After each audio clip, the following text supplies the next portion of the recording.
The last one, your workers are productive based on the fact that they are happy and they are hardworking. So with these three things listed here, the business is likely to be more successful than its competitors. Any question about that? Good. So motivation, we said motivation could be self-motivated. It could be self-done, or it could be like people pushing or pressurizing you or rewarding you to make sure you are motivated. So how can business influence motivation? Businesses have resources to influence motivation because they provide all human needs. Some people, stop writing this.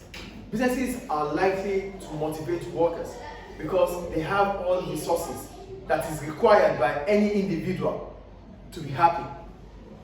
They have money, they have environment, they have everything that would make an employee to want to work for them. So that means they can influence motivation. Do you get the point I'm making here? Yes. How can business influence motivation? That is the question. Businesses can influence motivation because they have all human resources needed for any individual to be happy.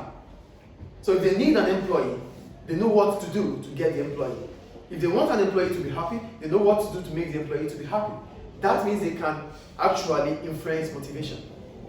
Do we understand? So this takes us to different theories about motivation. We have Herzberg, we have Taylor, we have Maslow's theory. So we're going to start with Frederick Herzberg. He's a philosopher. He talks about motivation. So for Herzberg, he talks about the two motivation factors, which are motivators itself and the hygiene factor. So I'm going to start with motivators. When we talk about motivators are those things that push us, that wants us to achieve an objective. That is what motivators are. Motivators are those things that really make us to do what we are doing. Those are motivators. And for hygiene, these are things or these are factors that without them, employees will not be happy. So that means it has to be provided by the workplace. Motivators comes from you. Those things that really make you, that is pushing you to achieve what you want to achieve. These are motivators. But when it comes to hygiene, these things should be present at workplace. If they are not present at workplace, workers will be demotivated. Do you understand the difference between motivators and hygiene now? Motivators are things, the reasons why we are happy and wanting to do more to be motivated. But for hygiene, these are things the business must provide. If the business is unable to provide it, workers might be demotivated. So we're going to go into them one by one. For the motivators, achieving aims.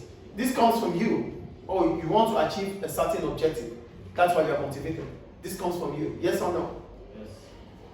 Chance of promotion. You know, if you're doing work, if you are working well, you have the opportunity. There's possibility for you to be promoted. So that means you just have to work hard, then you get the promotion. Yes or no? Interesting work. You love the job you're doing. So when you love the job you're doing, it means you're not even working.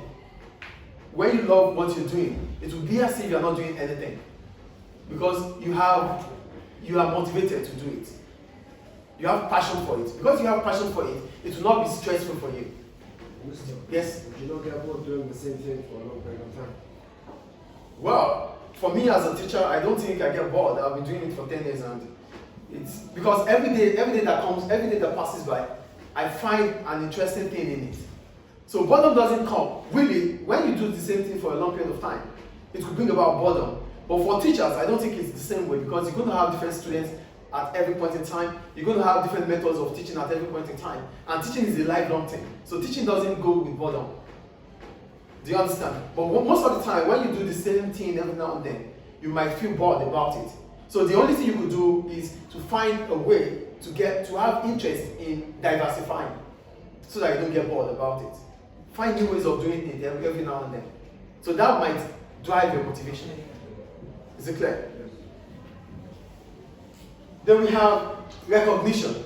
You know when you're doing your job well, you will be recognized. People would know you. So this is the motivator. When you do your job well, you feel people would know you. So that's the motivator. Do you understand? Are you guys getting what we're talking about here? When it's group work, how can you recognize if it's in groups? Yeah, you will stand out, trust me. There are countless of workers, there are countless of teachers. But every now and then you try to make yourself known with what you do. We have countless of people in the world. But why are some people standing out? Just look at it, we have millions of footballers. But we can mention Thousands of them. Yes or no? Yes. Because they stood out. Irrespective of whatever group you are in, your work, your effort will show and showcase you. Do I answer you? Yes. Good. Then personal development. As soon as you put effort in whatever you do, it improves you as an individual. So you get better every now and then. So not because of the employer, not because of your employer, but for the fact that you're putting much effort into what you do, you get better in doing it. So that could be a source of motivation too. Is it clear? So we go to the hygiene. For the hygiene factors, these things must be provided by the employer, the company or the business. The first one, pay. The amount of money you earn. Workers are motivated if the pay is deserved. Like they give you a deserved payment for whatever you do. Your remuneration reflects on your job. That might make you to be motivated. Do you understand the first point? The second one, working conditions. The environment you're working at, is it conducive or not? So if the environment is not conducive, that means it's toxic, then you don't want to work there. That might make you to be demotivated. Are you guys with me, please? Yes. The third one, staff relationships. The workers you have, your colleagues, are they compassionate? Do you have friendly colleagues? Are they helping out or not? So that could also motivate or demotivate you as an employee. The kind of people you work with, who are they? How are they to you? That can also make you to be motivated or demotivated. The last one, company policy. Listen please, for policy, there are policies and procedures. Policies are what we are supposed to do. Procedures are how we carry them out. So a company policy is there, yes, but the policy should be fair to everyone. So most of the time, it's not about the policy.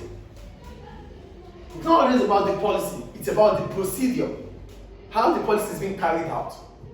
So if the procedure is fair and there's equality, the workers will be motivated. But don't use a policy on certain individual and you don't use it on other individuals. Do you understand the point I'm making here? So it is not just about the policy of the company, it's about the procedures.